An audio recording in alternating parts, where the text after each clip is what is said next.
आजच्या कृषी क्षेत्रातील मोठ्या बातम्या, शासनाच्या घोषणा, अनुदानातील बदल, खरेदी धोरणे आणि बाजारभावांमधील हालचाल सर्व काही तुम्ही पाहणार आहात या व्हिडिओच्या माध्यमातून। भारताला युद्धाची झळ काटकसर करण्याचं पंतप्रधानांचं आव्हान, पेट्रोल डिझेल गॅसचा वापर संयमाने करण्याचे जनतेला आवाहन, 1 वर्ष सोने खरेदी टाळण्याबरोबरच इंधन वापर करणे कमी करण्याचं, इलेक्ट्रिक वाहन वापरा आणि 1 वर्ष विदेशी यात्रा टाळण्याचं आवाहन पंतप्रधानांमार्फत करण्यात आलंय।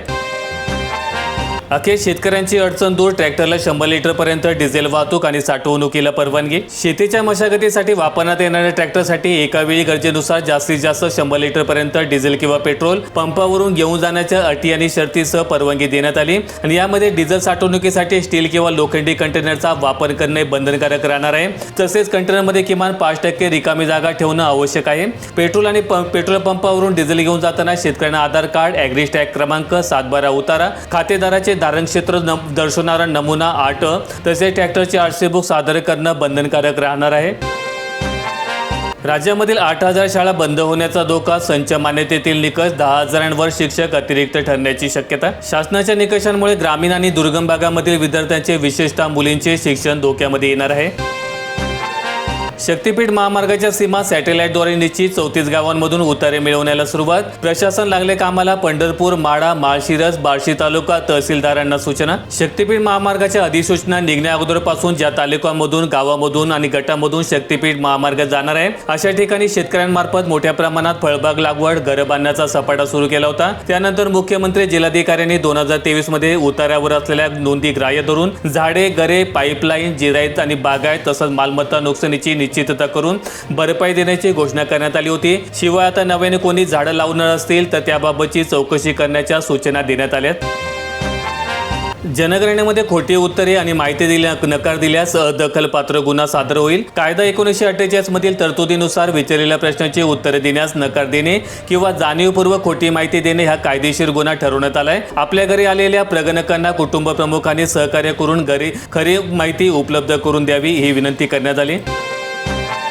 रुपाली चाकणकरांची 6 तास चौकशी, नाशिकच्या महाराष्ट्र पोलीस अकादमीमध्ये SIT कडून प्रश्नांच्या फैरी।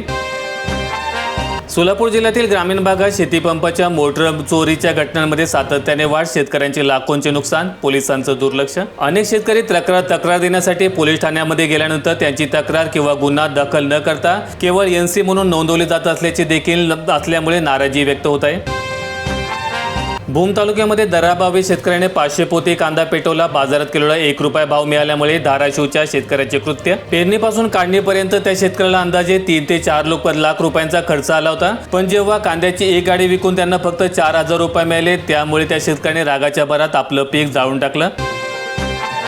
राज्यात आपले सरकार सेवा कोलमडली, 15 दिवसापासून सेतू केंद्र बंद, विद्यार्थी आणि पालक हैराण। गेल्या 15 दिवसांपासून दुरुस्तीच्या नावाखाली ऑनलाईन यंत्रणा ठप्प असून शैक्षणिक प्रवेशाच्या तोंडावर सेतू केंद्र बंद असल्यामुळे विद्यार्थी आणि पालकांना प्रचंड मनस्ताप सहन करावा लागतोय।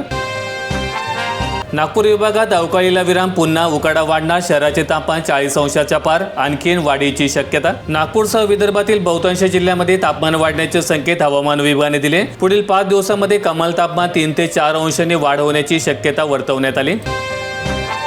तामिळनाडूमध्ये विजयराज सुरू, योजनांचा वर्षाव, शपथ घेता 200 युनिट वीज मोफतची घोषणा। त्यांनी शपथ घेता 200 युनिटपर्यंत मोफत वीज, महिलांच्या सुरक्षेसाठी टास्क फोर्स आणि अंमली पदार्थांच्या विक्रीचे जाळे उद्ध्वस्त करण्यासाठी विशेष पथक सुरू करण्याचे निर्णय मुख्यमंत्री पदाच्या पहिल्या दिवशी घेतलेत।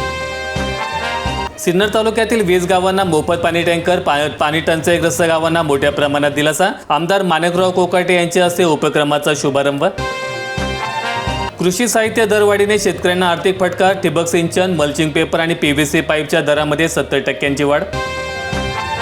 सोयगाव तालुक्यातील प्राथमिक आरोग्य केंद्रामध्ये औषधींचा तुटवडा, गरीब रुग्णांना आर्थिक फटका बसतोय, लोकप्रतिनिधींच्या चिडीचूप भूमिकेवर नागरिकांचा संताप। उपचारासाठी येणाऱ्या गोरगरीब रुग्णांना चक्क बाहेरील मेडिकलमधून औषधे खरेदी करण्याची वेळ आली आणि यामुळे सर्वसामान्यांचं कंबरडं मोडलंय।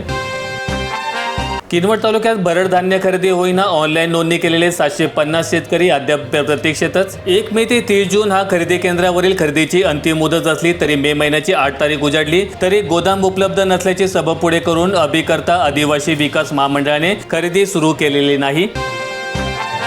कृषी यांत्रिकीकरणात महिलांची दमदार झेप. कृषी योजनेमध्ये पुणे जिल्ह्यातील 2018 लाभार्थ्यांचा समावेश. कृषी यांत्रिकीकरण योजनेमध्ये पुणे जिल्ह्यात 12,719 शेतकऱ्यांना लाभ. त्यापैकी 2018 महिला शेतकरी. ट्रॅक्टर चलित अवजारे, पॉवर टिलर, फवारणी यंत्र यासह आधुनिक साधनांचा वापर वाढला.